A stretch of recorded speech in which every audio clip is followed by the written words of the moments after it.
장로인 나는 사랑하는 가이오 곧 내가 참으로 사랑하는 자에게 편지하노라. 사랑하는 자여, 내 영혼이 잘됨같이 내가 범사에 잘되고 강건하기를 내가 간구하노라. 형제들이 와서 내게 있는 진리를 증언하되 내가 진리 안에서 행한다 하니 내가 심히 기뻐하노라. 내가 내 자녀들이 진리 안에서 행한다 함을 듣는 것보다 더 기쁜 일이 없도다. 사랑하는 자여, 내가 무엇이든지 형제 곧 나그네 된 자들에게 행하는 것은 신실한 일이니 그들이 교회 앞에서 너의 사랑을 증언하였느니라. 내가 하나님께 합당하게 그들을 전송하면 좋으리로다. 이는 그들이 주의 이름을 위하여 나가서 이방인에게 아무것도 받지 아니함이라. 그러므로 우리가 이 같은 자들을 영접하는 것이 마땅하니 이는 우리로 진리를 위하여 함께 일하는 자가 되게 하려 함이라. 그들 중에 으뜸되기를 좋아하는 디오드레베가 우리를 맞아들이지 아니하니 그러므로 내가 가면 그 행한 일을 잊지 아니하리라. 그가 악한 말로 우리를 비방하고도 오히려 부족하여 형제들을 맞아들이지도 아니하고 맞아들이고자 하는 자를 금하여 교회에서 내쫓는도다. 사랑하는 자여, 악한 것을 본받지 말고 선한 것을 본받으라. 선을 행하는 자는 하나님께 속하고 악을 행하는 자는 하나님을 배웁지 못하였느니라. 데메드리오는 뭇사람에게도 진리에게서도 증거를 받았음에 우리도 증언하니 너는 우리의 증언이 참된 줄을 아느니라. 내가 내게 쓸 것이 많으나 먹과 붓으로 쓰기를 원하지 아니하고 속히 보기를 바라노니 또한 우리가 대면하여 말하리라. 평강이 내게 있을지어다. 여러 친구가 내게 문안하느니라. 너는 친구들의 이름을 들어 문안하라. 기도하겠습니다. 하나님, 오늘도 이 요한 3서를 오늘도 우리 말씀을 듣습니다.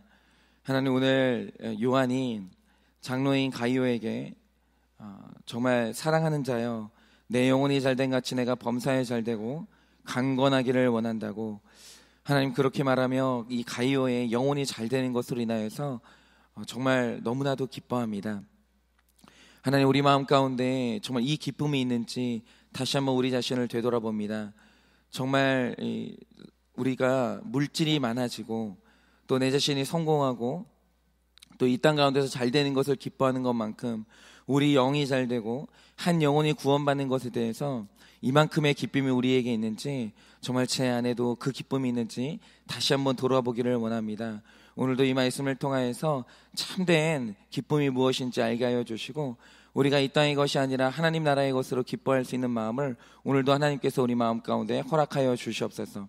믿사오며 살아계신 예수님 이름 받들어 기도드립니다. 아멘. 네, 제가 예전에도 한번 소개를 한 것 같은 내용인데요.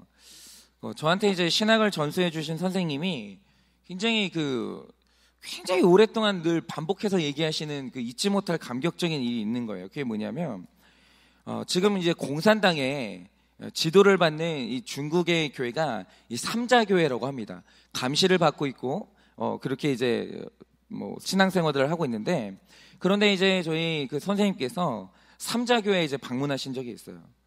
그런데 그 예배에서 굉장히 인상에 남고 감동을 많이 받았는데, 그날 이제 목사님이 오신다고 하니까 교인들이 예배당에 꽉 찬 겁니다.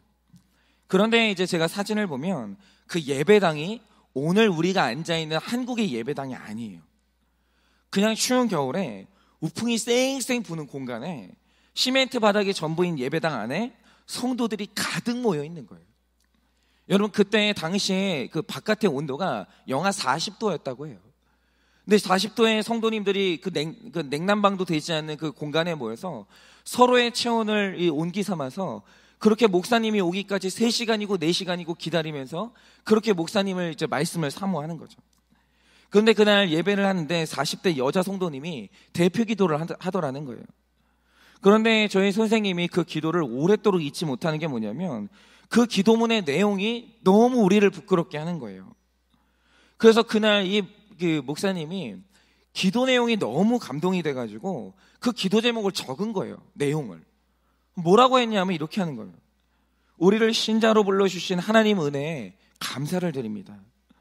우리가 하나님 은혜의 큰 덕을 보았사오니 그것에 보답하게 살게 하여 주시옵소서. 우리가 이 땅에서 핍박받더라도 복음을 열심히 전하게 하시고 살든지 죽든지 주를 위해서 살게 하소서라고 했어요. 그러니까 여기서 인상적인 기도가 뭐냐면 이 집사님이 대표 기도를 하는데 대표 기도하는 중에 구하는 기도를 안 하는 거예요. 그 기도에는 주옵소서라는 기도가 없고 이러이러하게 살기를 원합니다. 이러하게 보답하기를 원합니다. 이런 내용만 있는 거예요. 그런데 여러분, 이 기도가 더 성경적이지 않습니까? 왜? 내가 이미 큰 은혜를 받았으니 내게 남은 것은 보답하는 일밖에 없다라는 거예요. 그런데 이게 왜 이제 기억에 남았냐면, 삼자교회는 그런 기도를 하고 있잖아요. 중국의 삼자교회. 그런데 그 당시에 한국교회를 지배하는 주류는 강청하는 기도였어요. 간절히 소원하고 구하면 이루어진다. 그런 문화가 아예 한국교회를 휩쓸고 있었던 때였어요. 즉, 그 당시에 이제 분위기가 어땠냐면, 믿는 신자가 가난하거나 믿음이 없으면 뭔가 문제가 있는 사람 취급을 받던 때였던 거예요. 그래서 교회들마다 기도만 하면, 모이기만 하면 기도하는 그 기도 제목이 뭐냐면, 달라는 기도, 낫게 해달라는 기도, 합격시켜달라는 기도의 일색이었고, 내 기도대로 안 되면 기도를 거절당했다고 상처받거나 영적인 열등감에 빠지는 문화가 한국 교회를 휩쓸고 있었던 거예요. 그런데 중국 교회의 문화는 그런 게 아닌 거예요. 그래서 혹시 아까 기도한 분이 좀 특별한 분인가 싶어가지고 이 목사님이 다른 지역에 가서 다른 분의 대표 기도를 듣는 거예요. 그런데 다른 분의 기도도 똑같은 거예요. 중국 교회 문화인 거예요. 현실적인 복락에 대한 청구가 없는 거예요, 기도 안에. 그런데 이 놀란 게 뭐냐면, 이게 일본 교회를 갔더니 일본 교회의 대표 기도도 이런 거예요. 여러분, 일본 교회의 교세가 우리보다 훨씬 약해요.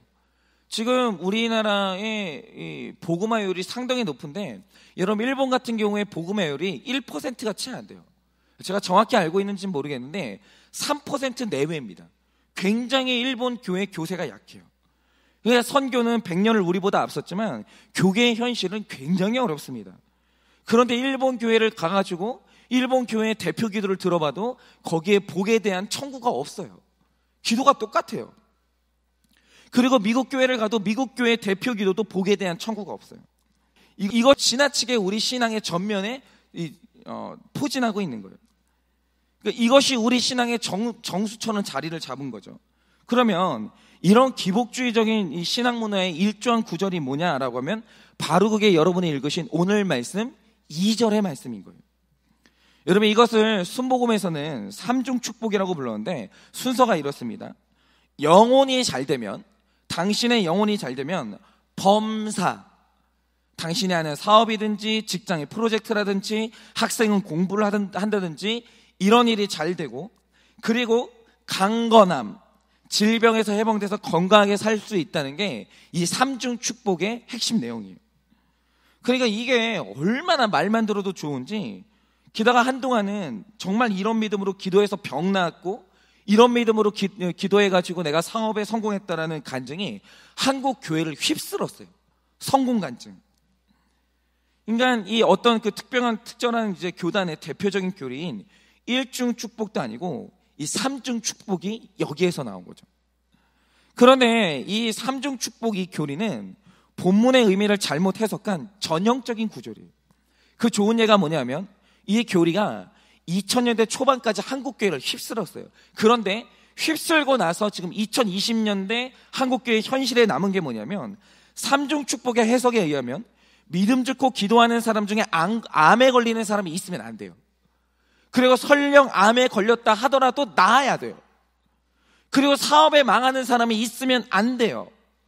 그런데 이상한 게 뭐냐면 사업이 망하는 거예요. IMF 때 한때 잘 됐던 사업이 IMF가 오니까 불신자들만 망하는 게 아니라 신자들도 다 쫄딱 망하는 거예요. 고난이 와요. 그 자꾸 병에 걸려요.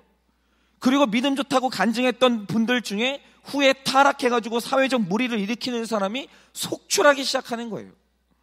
이 말 뜻이 뭐냐면 이 말씀에 대한 해석이 뭔가 지금 잘못됐던 거예요. 그게 좀 열매로 나타나고 있는 거죠. 그리고 일단 우리가 몸담고 있는 이 교우들의 삶의 현실을 한번 직시해 보세요. 이런 해석이 가당키나 합니까?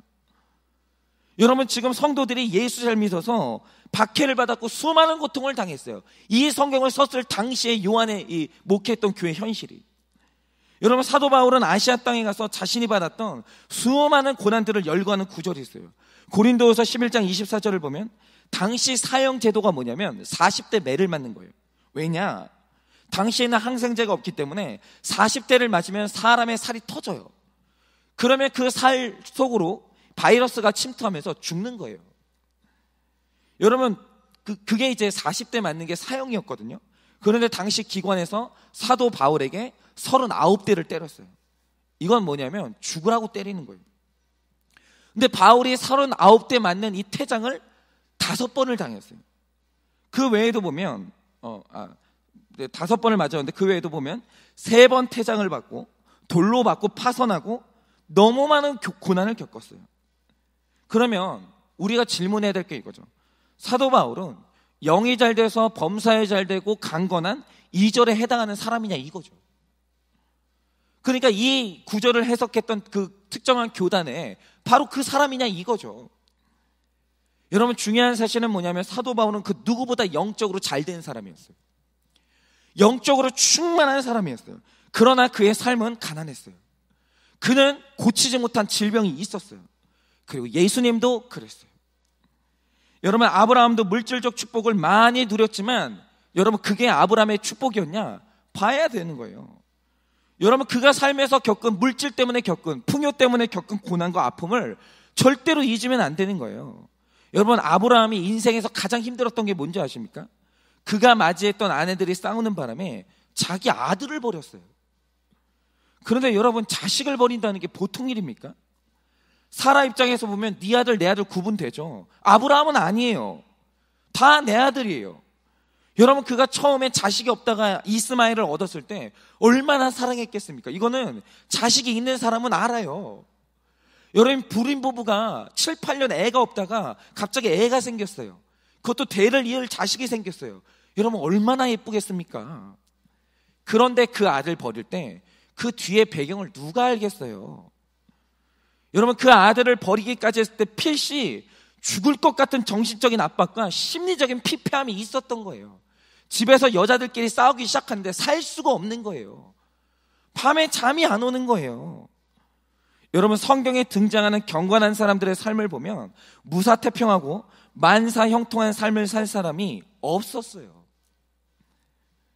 여러분, 그들의 삶에 찾아오는 고난이 전부 죄의 결과였습니까? 여러분, 삼중 축복이 말하는 것은 고난이 신자의 삶에 있어서는 안 된다는 잘못된 믿음이 깔려 있는 거예요.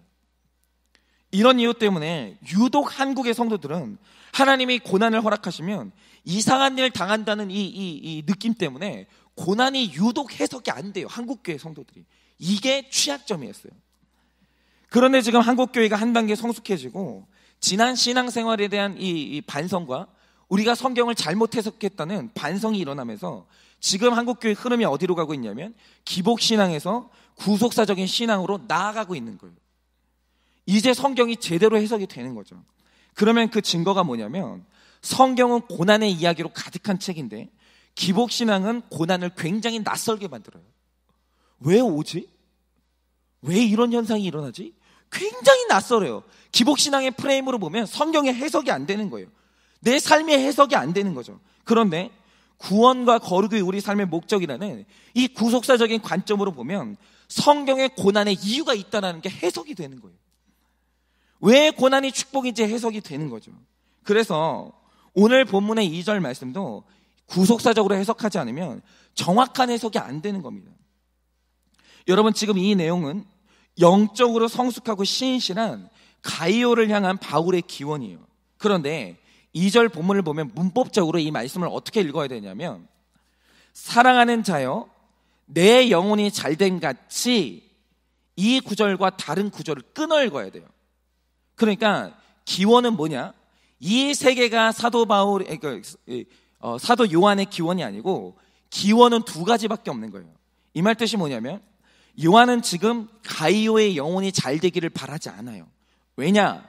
가이오는 이미 영혼이 잘 돼 있는 사람이에요.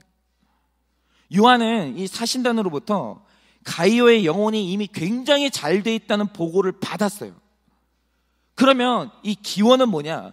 그 다음에 2가지밖에 없는 거예요. 기원은 뭐냐면 내 영혼이 잘됨 같이 이미 잘 돼 있기 때문에 범사에 네가 잘 되고 강건하기를 원한다는 거 2가지밖에 없는 거예요. 즉 오늘 본문에서 기원은 3가지가 아니라 2가지예요. 그러면 이렇게 읽는 게 왜 중요하냐? 이걸 제대로 이제 봐야 해석이 되는 건데, 두 가지 기원의 복이 잘 되려면 반드시 영이 잘 돼야 돼요. 이걸 바꿔 말하면 영이 잘 되지 않으면 두 가지는 축복이 아니라 저주가 될 가능성이 굉장히 커지는 거예요. 그러니까 바울의 기원은 이겁니다. 네가 영적으로 성숙한 만큼만 너의 범사와 강건이 잘 되기를 원한다, 이 뜻이에요. 이 구절은 반드시 이렇게 해석해야 돼요. 그러니까 여기서 영혼이 잘 된다는 말은 구원받는다는 말이 아니에요. 여기서 영혼이 잘 된다는 것은 성숙이고 성화이고 신자다운 삶을 말하는 거예요. 즉 이렇게 해석하시면 됩니다.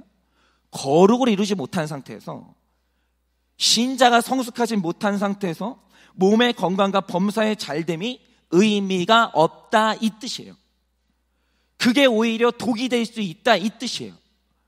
이게 한국교회가 증명하는 게 뭐냐면, 성화의 강조 없이 범사의 잘됨과 강건함을 구했을 때 신자들이 어디까지 사회적 무리를 일으키고 교회가 어디까지 사회를 실망시킬 수 있는지 우리가 지금까지 본 거예요. 여러분, 오늘 본문에 나오는 가이오는 바울의 사절단에게 호의를 베풀었고 남을 돕는데 인색함이 없는 사람이었어요. 그러니까 이 가이오의 경건, 이 영적인 성숙함에 대한 그 교회 다른 사람들의 평가가 매우 훌륭했던 거예요. 모든 사람이 다 가이오를 인정하는 거예요. 영적인 깨달음이 손과 발의 섬김으로 나타나는 영적으로 아주 탁월한 사람이었습니다. 그런데 오늘 요한이 이 소식을 듣고 크게 기뻐하는데, 그가 크게 기뻐한 중심 주제가 뭐냐? 범사에 잘되고 강건하가 때문에 기뻐한 게 아니라 자기의 성도 가이오의 영이 너무 아름답게 성장을 한 거예요. 그게 오늘 이 사도 요한은 너무 기쁜 거예요. 여러분, 이게 바로 오늘의 적용점이에요. 그게 뭐냐면, 여러분, 우리는 우리의 자녀나 내 배우자나 식구에 대해서 기쁠 때 뭐가 기쁘세요?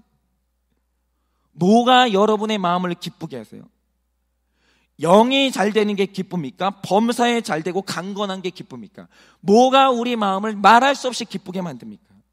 제가 청소년 사역을 해봐서 아는데요, 지금 우리나라 수능 기도에는 뭔가 굉장히 크게 잘못되어 있어요. 여러분, 수능을 위해서 부모님들이 기도하는 거는 좋은 거예요. 나쁜 게 아니에요. 그런데 문제는 뭐냐? 아이들을 위한 부모님의 기쁨이 그거밖에 없어요. 뭘 보면 알 수 있냐? 자녀의 믿음은 흔들린 게 없어요. 심지어는 어떤 자녀가 수능이 잘 안 되는 고난을 겪어가지고 하나님께 더 가까이 갔어요. 근데 부모는 그것 때문에 기쁨이 안 되는 거예요. 오직 수능 점수가 좋으면 기쁘고 수능 점수가 나쁘면 다운돼요. 누구도 영적인 상태 때문에 아파하거나 내 자녀의 구원 문제 때문에 머리 싸매고 누워서 애통하는 사람이 없어요. 오직 점수밖에 없어요. 거기 모인 모든 부모님들의 기도 제목 가운데 그거 하나밖에 없어요. 그리고 거기서 만약에 우리 자녀가 수능 점수가 잘 나왔다? 그는 기도 응답 받은 사람이에요. 수능 점수가 안 나왔다? 기도 응답 못 받은 사람이에요. 이거 하나밖에 없는 거예요. 이게 우려스러운 거죠. 여러분, 심지어 우리 자녀가 선교사가 되겠다고 하면 좋아하는 부모가 아무도 없어요. 영적인 진로에 대해서 한없이 낮춰보는 거죠. 여러분, 루터의 아버지가 처음 루터가 사제가 됐을 때 평생 못마땅하게 여겼고 죽는 날까지 둘이 화해를 안 했어요. 그 공부 잘하는 자녀가 사제가 되겠다고 하니까 부모가 심통이 나가지고 견딜 수가 없는 거예요. 그런데 그 아들 통해가지고 종교개혁이 일어나고 영적 부흥이 일어났다는 그 엄청난 역사적 사실에 대해서 이 아버지는 몰랐던 거예요. 내 아들이 하나님께 바쳐지는 이 기쁨이 뭔지를 전혀 몰랐던 거예요. 여러분, 자녀들의 영적인 번영을 가로막고 무슨 복이 있겠어요? 여러분, 자녀들의 영원한 앞길을 가로막고 있는 것은 다름 아닌 기복적인 부모예요. 여러분, 그런데 오늘 요한은 분명히 말합니다. 범사의 잘됨과 육체의 강건함은 내 영이 성숙한 만큼 선하게 쓰이고 축복받아요. 오늘 왜 이 사도 요한이 그의 범사의 잘됨과 그리고 그의 강건함을 빌어주냐면, 네가 범사에 잘 되고 강건하면 너는 주를 위해 쓰고 이웃을 위해 쓸 게 너무 확실하기 때문이에요. 그래서 요한이 지체 없이 그의 강건함과 범사의 잘됨을 위해서 복을 빌어주는 거예요. 여러분, 그래서 오늘 예수님도 그렇게 말씀을 하십니다. 먼저 그의 나라와 의의를 구하라. 이게 순서예요.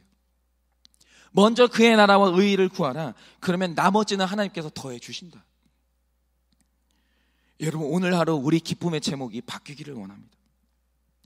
오늘 하루 우리는 우리의 영이 잘 되는 것 때문에 기뻐하고, 그게 안 되면 애통해하고 아파할 줄 아는 이 사도 요한 같은 신앙인이 되기 원하고, 가이오 같은 구속사적인 가치관을 가지기를 원합니다. 그래서 오늘 우리 모두가 진정한 오늘 이 말씀의 의미를 따라서 영이 잘됨으로 말미암아 범사에 잘되고 진심으로 강건하기를 예수님의 이름으로 축원을 드립니다.